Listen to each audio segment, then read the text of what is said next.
I moved into the house on Grant Avenue in late September, drawn by the rent that was suspiciously cheap for a two-story property with a basement and attic. The landlord, an older man with trembling hands, barely spoke during the walkthrough, except to mutter, "Don't worry about noises. It's just the pipes." The house itself felt like it was holding its breath. Every step on the hardwood floors echoed too long, and the walls were oddly thick, almost padded. When I tapped them, they didn't sound hollow, more like muffled. The first night, I slept with the windows open because the air inside felt stale, almost damp. I woke up at 3 a.m. to faint scratching behind the wall near my bed. It stopped. As soon as I sat up by the second night, the scratching turned into soft taps. 3 in a row. Pause. 3 more. It almost sounded like communication. A week later, I found the first note. I had been unpacking books in the living room when something slid out from the gap between the floorboard and the baseboard, a scrap of yellowed paper folded in half. On it, written in shaky pencil, "Do you hear them too?" My stomach dropped. I hadn't told anyone about the noises, not my friends, not my landlord. I stared at the wall where it had come from, heart pounding. The next day, another note appeared. "Don't tell him. He'll lock you in too." I wanted to call the police, but what would I even say? That the walls were passing me notes? 2 nights later, I woke to breathing. Not mine, this was slow, shallow, and coming from inside the wall behind my headboard. When I pressed my ear to the plaster, it stopped. I barely slept. The next morning, I noticed something new. A small hole near the floor, perfectly round, no bigger than a coin. I swore it hadn't been there before. When I crouched to look, I saw darkness, deep, endless darkness. That night, I taped the hole shut. By morning, the tape was gone. I finally snapped after a week of this. I tore apart my bedroom looking for any sign of a crawl space. Behind an old wardrobe, I found a faint seam in the wallpaper. Peeling it back revealed a small, locked door, barely 3 feet high. The lock was ancient, but weak. A screwdriver popped it open. Inside was a narrow passage, reeking of mildew and rot. I crawled in with my phone flashlight and found myself in a hidden chamber between the walls. Blankets, food wrappers, empty water bottles, a notebook filled with scribbled words. "He doesn't know I'm here. Don't tell him I'm here. He watches when I sleep." And scrawled on the last page, there's another one. The following night, I left food in the secret room just to see what would happen. By morning, it was gone, and another note had appeared. "Thank you, but he is angry now." I didn't know who he was until the banging started. It began as soft knocks inside the walls, then escalated to violent pounding. At 2 a.m., my bedroom door shook so hard it nearly came off the hinges. I screamed for help, but no one came. When I finally opened the door, the hallway was empty, except for footprints, bare, dirty, child-sized, leading toward the basement. The landlord arrived the next day, claiming he had come to check the pipes. I confronted him about the hidden room. His face turned pale. "You shouldn't have opened it," he whispered. "I sealed that for a reason." He refused to explain, so after he left, I went into the basement myself. The air was suffocating, thick with mold and something metallic. In the corner, behind a shelf, I found another small door, identical to the one upstairs. Inside, a mattress stained dark brown, chains bolted to the wall, and claw marks deep, desperate grooves etched into the wood. As I backed out, I heard faint giggling coming from the vents. That night, I woke to whispers in the walls. 2 voices, one frantic, one calm. The frantic one begged, "Help me, please help me." The calm one replied, "Don't listen. Don't trust them." The scratching grew louder until chunks of plaster fell onto my bed. I ran. As I stumbled out the front door, I glanced up at the house and saw a face in the attic window. Not the face of the landlord. Not a child's face. Something inhumanly thin. Eyes too wide. Mouth stretched into a grin. I never went back. The house was condemned. A month later,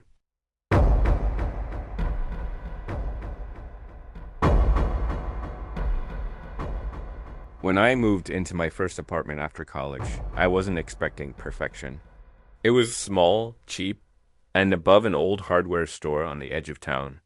The landlord, Mr. Klein, was polite but rushed, handing me the keys with a warning. Don't bother with the attic.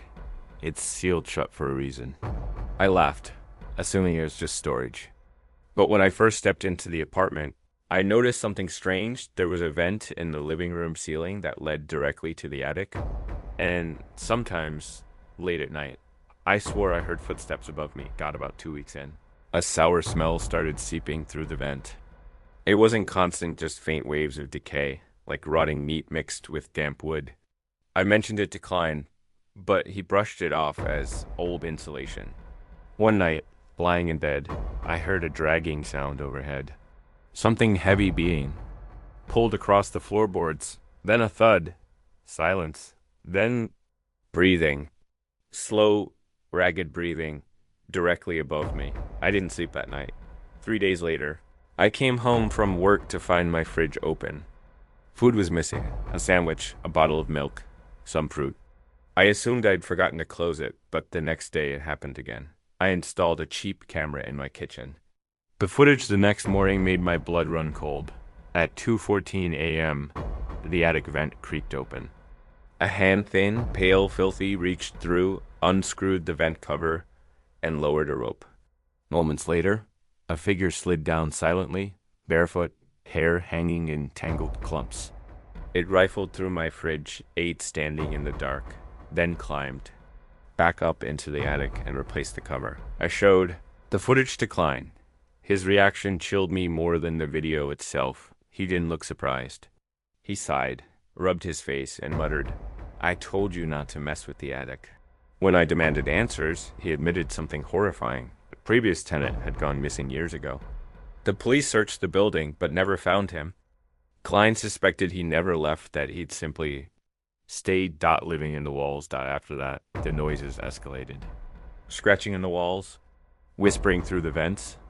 Sometimes I'd wake up to find small objects moved. A chair slightly shifted. A book turned upside down. One night, I heard someone humming above me. A lullaby. I nailed the attic vent shut. The next morning, the nails were on the floor, neatly, arranged in a circle. I decided to catch him. I set up cameras throughout the apartment and left food on the counterbait. Around 3 a.m., the cameras caught him again.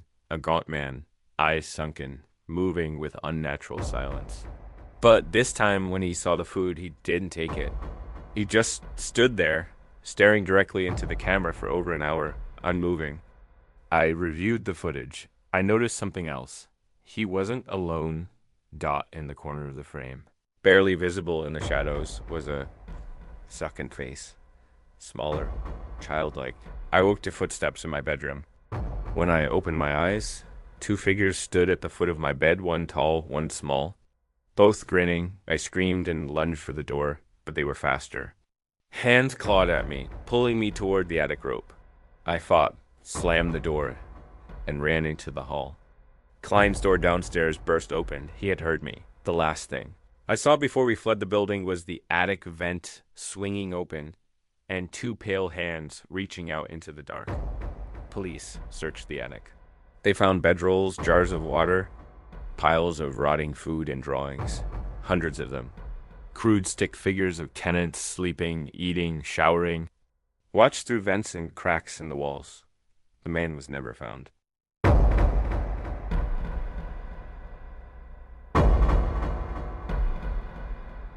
After my parents passed away, I inherited their old house on the outskirts of town. I hadn't been back in years. Life and college kept me away, but walking inside was like stepping into a time capsule. Everything was just as I remembered. The faded floral wallpaper, the creaking floorboards, the smell of damp wood. But there was one thing I didn't remember. The bathroom wall sounded hollow when I knocked on it. The first night back, I heard faint knocking from behind the bathroom. Mirror. At first, I blamed pipes or animals, but the sound was 2 deliberate 3 knocks. Pause, 3 knocks again. I pressed my ear to the wall. For a moment, I thought I heard breathing. The next day, I investigated. Behind the bathroom cabinet, I found a loose panel. When I pulled it away, a dark crawl space gaped back at me, reeking of mildew and something metallic blood. Maybe got inside the crawl space was evidence that someone had been living there. Old blankets, half-eaten cans of food, and crude drawings. Scratched into the wood faces with hollow eyes. Mouths stretched open, and silent screams dot in the corner. I found something worse. Photographs. Hundreds of them. All of me. Sleeping, eating, showering. Taken from tiny holes in the walls throughout the house. That night, I locked every door and window, but the noises continued. Footsteps shuffled inside the walls, slow and heavy. At one point, I heard whispering too. Faint to make out words, but close enough that I felt breath against my ear. Around 3 a.m., my bedroom door creaked open on its own. No wind, no draft, just silence. I called the police. They searched the house, but found nothing. No intruder, no signs of forced entry. One officer suggested it might be squatters coming and going through the crawl space, but there were no footprints. Outside, that night, I set up cameras. At 2:17 a.m., one caught something. A man crawling out of the bathroom wall, gaunt and pale, hair hanging in clumps. He stood in the hallway staring at my bedroom door for 10 minutes. Then crawled back. Inside out the next night. I didn't sleep. I sat in bed with a baseball bat, waiting. At 1:45 a.m., the noises began scratching. The sound of nails dragging across drywall, then silence. Suddenly, the bathroom door slammed shut. I ran toward it, but it wouldn't open. From inside came a scream high-pitched, inhuman. The mirror shattered outward, shards scattering across the hallway. When I finally forced the door open, the crawlspace panel was gone. The hole yawned open, dark and silent. I moved out the next morning. The police boarded up the crawlspace, claiming it was uninhabited. But a week later, the new owner called me in a panic. He'd found new photographs in the crawlspace, photos of him, taken while he slept.